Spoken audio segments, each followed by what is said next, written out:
11e point. J'ai dit, nous ne serons pas exhaustifs, nous laissons dégrainer et gagner un peu de temps. Jésus a été amené devant Pilate, le gouverneur pour être jugé. Mais quand Pilate vit qu'il avait l'intention d'assassiner Jésus, il offrit une alternative de libérer Barnabas.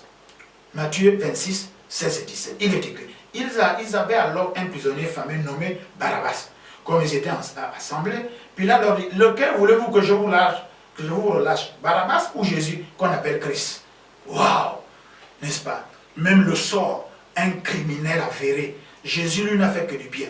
Il a fait, en fait, on n'a pas trouvé en lui, n'est-ce pas, le péché, on n'a pas trouvé en lui quelque chose de condamnable. Mais les principaux sacrificateurs, les pharisiens, tous ceux qui étaient là, il y a eu un complot ouvrier derrière. On a distribué encore de l'argent, comme aujourd'hui on fait. On va déclarer l'innocent coupable et le coupable comme innocent. Donc, il y avait un criminel avéré, un certain Barabbas. Celui-là, que l'on appelle violent, qu'on appelle guerre, qu'on appelle tuerie, si vous regardez dans le nom ce que ça veut dire. Mais le peuple préfère libérer Barabbas, il préfère libérer l'esprit de violence, l'esprit de meurtre, l'esprit du péché comme ça dans le monde, alors que l'agneau de Dieu était là, quelqu'un qui n'avait rien fait. Pourquoi il a accepté ça alors qu'il était Dieu? Il pouvait tout aussi, en levant la main, ou bien je ne sais pas pourquoi, tous les exterminer, parce qu'il tient le monde dans ses mains, n'est-ce pas? Mais il a laissé faire. Pourquoi? Parce que tu as de la valeur, parce qu'il t'aime tellement, parce qu'il devait te racheter, sinon tu ne t'en sortirais pas, sinon ce serait aller en enfer. Si tout ce que je te raconte là, tu ne comprends pas l'amour de Dieu, la bonté de Dieu, et Jésus-Christ est mort pour toi, je te raconte l'histoire de la croix, oui, l'histoire qui te rachète, l'histoire qui te permet de sortir de la sorcellerie, qui te permet de sortir des rites initiatiques traditionnels ou importés, des considérations et des fausses religions. Je ne veux même pas parler du moment de tout ce qu'on a envie de dire, mais je ne peux pas passer sans en parler. Cette affaire d'homosexualité, n'est-ce pas? Cette affaire de bestialité, cette affaire de souillure, de saleté. Oui, encore une fois, cette affaire d'homosexualité. Les gens sont...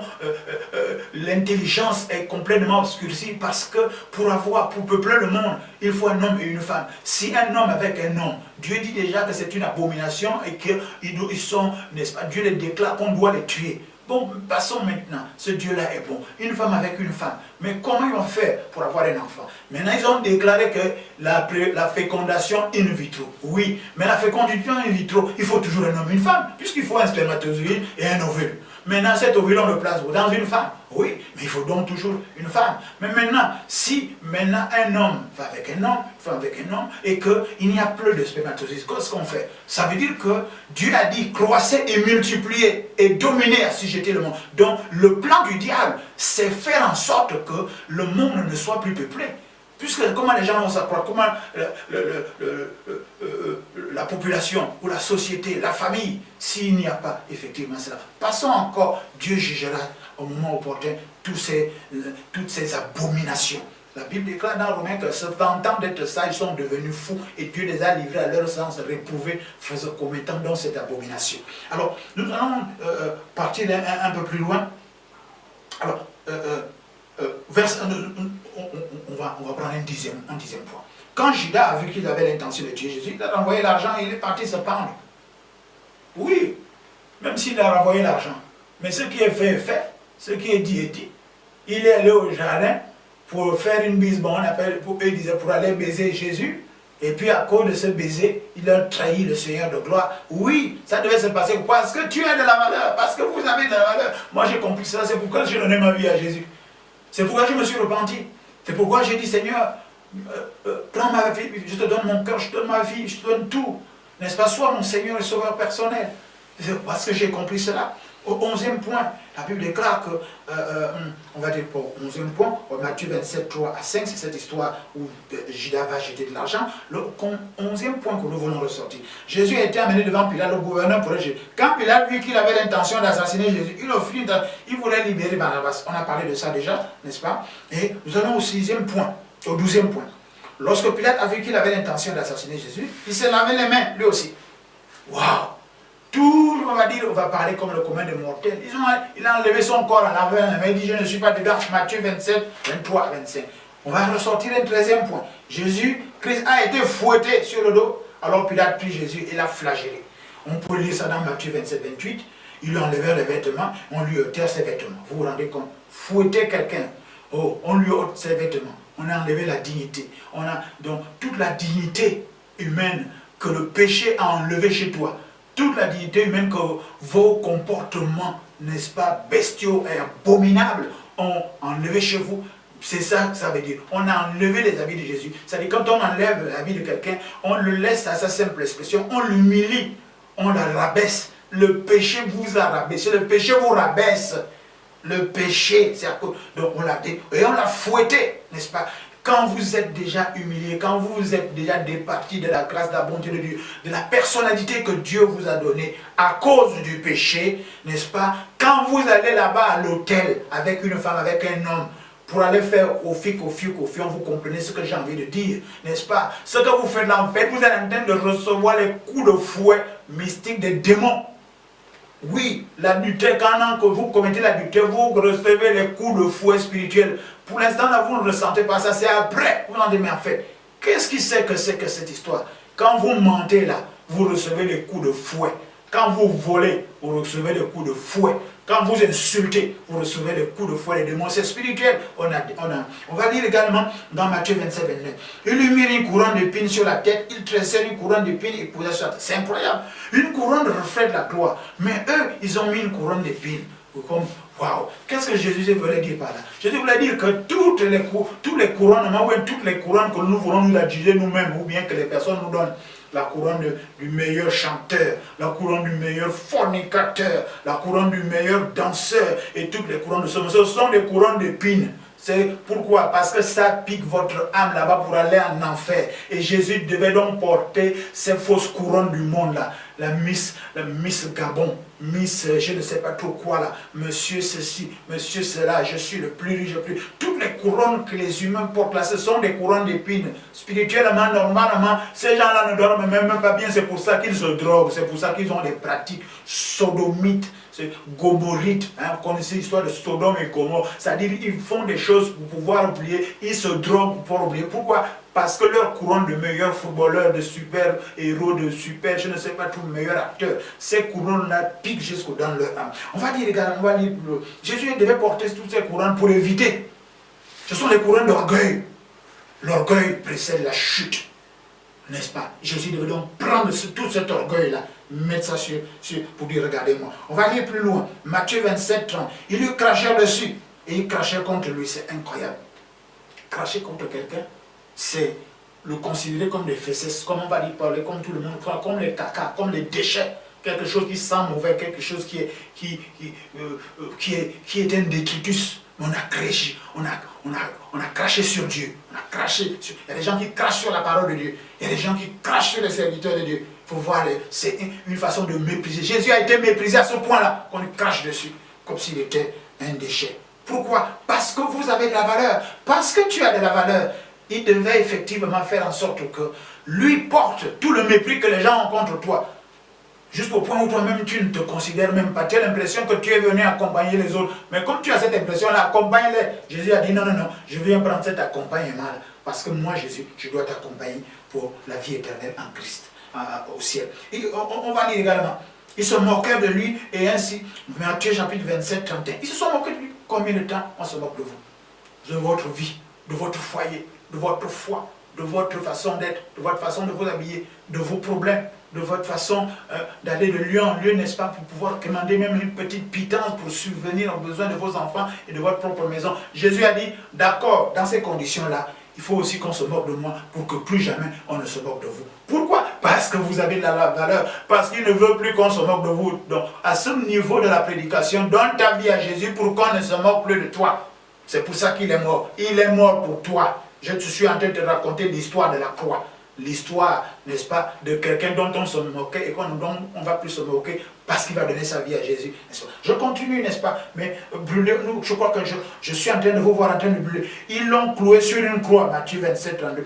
La Bible déclare que maudit quiconque est pendu au bois. C'était une malédiction, c'était pour les malfaiteurs, les criminels, les menteurs et tout le reste.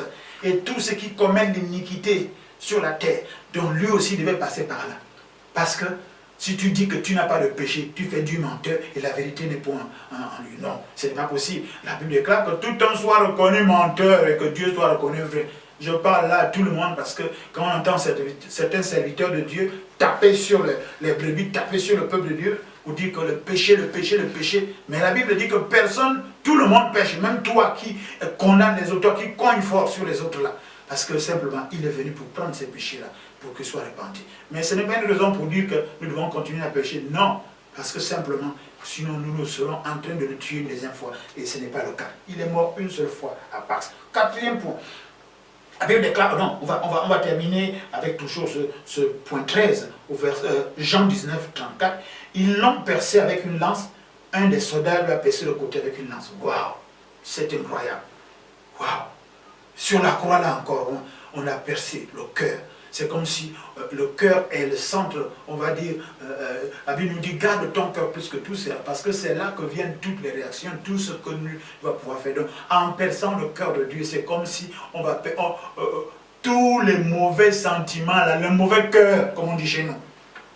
On a percé le cœur de Jésus pour que vous compreniez que nous, les humains sur la terre, parce que la méchanceté est tellement grave sur cette terre, n'est-ce pas? On doit percer, en donnant ta vie à Jésus, n'est-ce pas? La grâce de Dieu va percer ton cœur, ton mauvais cœur, le mauvais cœur là, mauvais cœur très dur là, n'est-ce pas? Pour que effectivement ton cœur à toi soit un cœur de Dieu, un cœur aimant, un cœur d'amour, n'est-ce pas? Et voilà, nous ne pouvons pas être aussi, comme j'ai dit encore une fois, on a percé ses mains, pour que tu ne puisses dire, oh non, je ne sais pas ce que je fais de mon argent, parce que dès que je touche l'argent, puis ça s'en va, parce qu'on dit ça chez nous, hein, je parle à la manière de tout le monde, hein, tu as les trous dans les mains, n'est-ce pas? C'est-à-dire que tu ne sais pas gérer ton argent, on ne sait pas où ça part. D'autres même ont des trous aux pieds. On l'a cloué, on a percé ses pieds, parce qu'il y en a qui sont incapables de rester à la maison. On appelle ça chez nous même le vaccin du chien. Hein? Donc tes pieds te conduisent n'importe où effectivement tu dois faire des pratiques occultes et abominables de sodomie et d'homosexualité, des pratiques abominables de criminalité, des pratiques abominables de souillure de ce monde, et on va dire d'impudicité, n'est-ce pas? Et pour qu'effectivement tes pieds soient joints, qui descendent. Et tout ça, il devait subir. Pourquoi? Parce que tu as de la valeur, pour que tu quittes ces choses-là. Parce que tu ne peux pas les quitter toi-même. Tu ne peux pas, si effectivement personne ne prend ton fardeau, dit venez à moi, vous tous qui êtes chargés et fatigués, je vais vous procurer du repos. C'est pourquoi vous êtes toujours comme ça, tendu, agité, je ne sais pas pourquoi. Parce que vous n'avez pas de repos. Vous voulez tout cela? Donnez votre vie à Jésus, car Jésus-Christ est le Seigneur. C'est Jésus-Christ qui est le prince de la paix. C'est pour ça que vous en êtes. On va avancer. Le 15e point que je voudrais relever, c'est que Jésus a été entré dans un tombeau donné par Joseph d'Arimathée. 3 jours plus tard, Jésus est ressuscité et apparu à ses disciples. Nous pouvons lire ça dans Matthieu chapitre 27, verset 57 à 60. 16e point également. Jésus est mort pour vous et a souffert pour vous, afin que vos péchés soient enlevés Je parle comme le commun des mortels. Ésaïe 53, verset 6. Nous étions tous errants comme des brebis, chacun suivait sa propre voie, et l'Éternel a fait retomber sur l'iniquité de nous tous. Donc, toute notre iniquité, tout notre mauvais cœur, nos mauvaises pratiques, tout ce qui est diabolique, tout ce qui n'est pas de Dieu, tout ce qui n'est pas recommandable, tout ce qui est abominable, il a fait retomber ça sur Jésus, afin que tous ces péchés-là nous soient enlevés. Donc, il devait porter ces péchés-là. Voilà. Donc, au 17e point, on va bientôt finir. Vous devez croire recevoir le Christ, sinon vous négligerez une excellente loi pour votre salut. Il est écrit dans Hébreux chapitre 2, verset 3.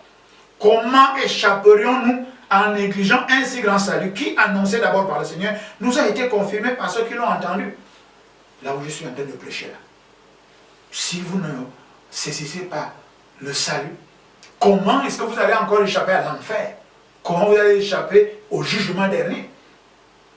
En négligeant les pasteurs, que ce soit moi aujourd'hui, l'excellent apôtre Paul, mais ici l'ange de l'Éternel qui se tient devant la face de Dieu, que ce soit les prophètes, que ce soit les docteurs, les évangélistes, tout ce qui vous annonce avoir du salut. Si vous négligez ça maintenant, comment allez-vous échapper, n'est-ce pas? Pourquoi? Parce que tout ce que je viens de dire là, c'est que vous avez de la valeur. Jésus lui-même, Dieu, a fait le parcours du combattant pour vous ramener à lui, pour vous réconcilier à lui. Il s'agit du fait que, n'est-ce pas, l'histoire de la croix, c'est votre histoire. C'est l'histoire d'amour, l'amour de Dieu. Parce que vous avez de la valeur. Maintenant, après tout ce que j'ai dit là, si vous négligez ça, vous allez échapper, vous allez encore dire, on va parler comme ça. Tu vas encore dire quoi?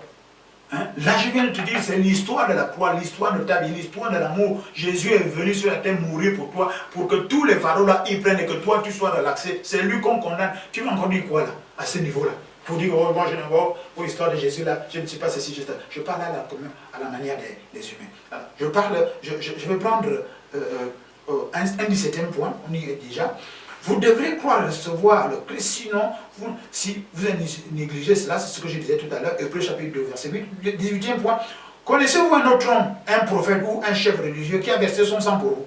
Connaissez-vous quelqu'un dans ce monde qui a versé son sang pour laver vos péchés et vous purifier de l'iniquité? Moi, l'apôtre Paul Messie, l'homme à qui Dieu a fait grâce, l'ange éternel qui se tient désormais devant la face de Dieu, et que toute ma vie je me servirai, c'est Jésus-Christ qui est Dieu.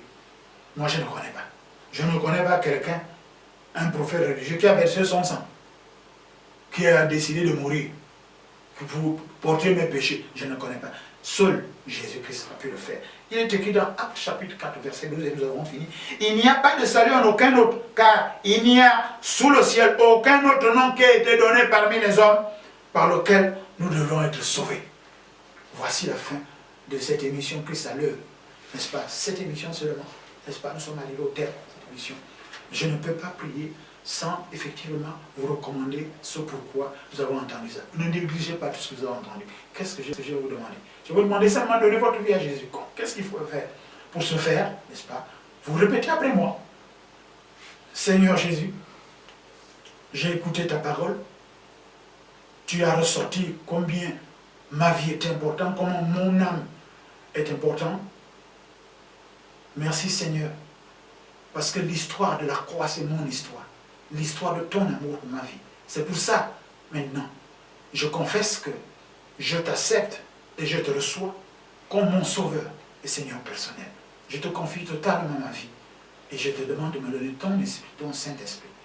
Merci Seigneur Jésus. Amen. Waouh! Extraordinaire. Vous êtes devenu un enfant de Dieu. Selon qu'il est écrit dans 2 Corinthiens, chapitre 5, verset 17, lorsque quelqu'un est en Christ, parce que vous venez en Christ maintenant, il devient une nouvelle création. Les choses anciennes sont passées. Voici, toutes choses deviennent nouvelles.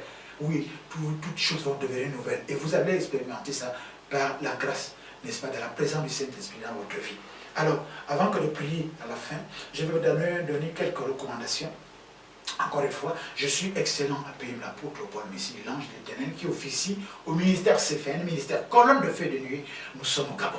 Alors, nous avons au niveau du Gabon, à Libreville, au 6e arrondissement, au lieu appelé Nouvelle Cité, n'est-ce pas, l'église mère, qu'on s'appelle la maison de prière, dont le pasteur n'est autre que la bergère Saint-Élia Lévérista, n'est-ce pas. Vous pouvez venir, et nous avons, outre d'autres réunions, n'est-ce pas, de communion en semaine, nous avons des cultes, nous avons un culte en semaine, tous les jeudis, et ce, à partir de 18h30 jusqu'à 20h. Vous venez simplement et la bergère Saint-Élia et tout son savon vous recevoir. Et il y a le grand culte d'adoration de tous les dimanches, dès 9h15 jusqu'à midi 15, n'est-ce pas? Et nous serons en communion spirituelle et fraternelle avec vous. Encore une fois, la bergère Saint-Élia et tous les anciens de l'église vont vous recevoir. La bergère Saint-Élia reçoit également, si vous avez besoin d'un entretien, vous avez besoin de ce qu'on appelle une relation d'aide ou bien de faire une cure d'âme. La bergère Saint-Élia reçoit tous les jours, dès mardi jusqu'à vendredi, dès 15h, 15h30, vous venez sans rendez-vous, n'est-ce pas? Et sans autre forme de procès, comme qui dirait, et va vous recevoir, vous allez échanger et être prêt à prier pour vous. Nous avons également au niveau de notre commune, un peu plus loin, à 40 km de Libreville, qu'on appelle la Joie Parfaite, nous appelons la cathédrale Joie Parfaite, dont le pasteur là-bas est la révérende Roseline Akanamessi, qui effectivement officie à cette cathédrale. Nous avons également en semaine là-bas, les mercredis, dès 17h30 jusqu'à 19h, des réunions de communion, de fraternelle, de prière, de délivrance et toute autre forme de prière, et le grand culte d'adoration tous les dimanches à 10h, de 10h à 12h30, avec le pasteur Roseline Messi et toute l'équipe des anciens de ce terrain. Et cette église se trouve, n'est-ce pas, au niveau, après les deux lions, derrière les eaux et forêts, n'est-ce pas, ça se voit depuis la route. J'ai omis malencontreusement de signifier également que la maison de prière se trouve à Zion, à Nouvelle Cité, face à l'école publique de Zion 4, derrière la résidence. Quant à moi, excellent APM, l'ange de l'Éternel, je réponds à ces numéros qui s'affichent déjà. Il me plaît de vous les répéter. 066 63 06 40 et puis un autre 065 32 58 80, précédé du 241 si vous êtes à l'extérieur du Gabon. Vous pouvez m'appeler, n'est-ce pas? Et si vous n'avez pas de crédit, vous me bipez, moi je rappelle, c'est Dieu qui fait grâce. Vous pouvez également m'envoyer un SMS. Je réponds à tous les SMS, pas forcément, ce n'est pas une affaire de ping-pong ou d'ascenseur. Non, je prends votre requête, je l'amène auprès de l'Éternel et je verrai ce que l'Éternel me dira, après quoi je vous reviendrai. Donc, je peux faire un jour, deux, un peu plus lourd. Alors, voilà encore. Je peux également, à partir de là, prendre rendez-vous avec vous, que ce soit à Libreville, que ce soit effectivement à Antoum, mais également, je voyage à travers l'Afrique et le monde, donc je signifierai toujours chaque fois de déplacement, ou bien vous écrivez, effectivement, vous pouvez visiter notre page Facebook, Ministère Colonne de Feu de Nuit, ou bien vous allez regarder notre chaîne YouTube, Micofeu, espace média. Alors encore une fois, je vais prier, après quoi nous allons nous séparer. Père de gloire, merci pour le rachat. Merci pour la valeur que tu nous accordes. Merci pour la réconciliation. Merci pour la rédemption. Merci pour la délivrance. Merci pour la guérison. Oui, nous avons des valeurs. Oh, quel prix nous avons, quelle valeur nous avons auprès de toi, Seigneur Jésus. C'est pour ça que nous t'adorons et nous te célébrons. Nous te sommes reconnaissants et nous te glorifions. Et nous avons ainsi prié au nom de Jésus. Merci pour tous ceux à qui tu as ramené vers le Père. Merci pour tous ceux qui se sont repentis. Merci pour tout ce que tu as sorti de ces milieux. Merci également pour tous ceux qui t'ont donné, qui t'ont donné leur vie, leur cœur, leur âme. Je viens ainsi de prier au nom puissant de Jésus. Vous pouvez le sentir, n'est-ce pas, l'émotion, de voir que vous avez compris, que vous avez la valeur auprès de Dieu. À très bientôt. Shalom, shalom. Que Dieu vous bénisse.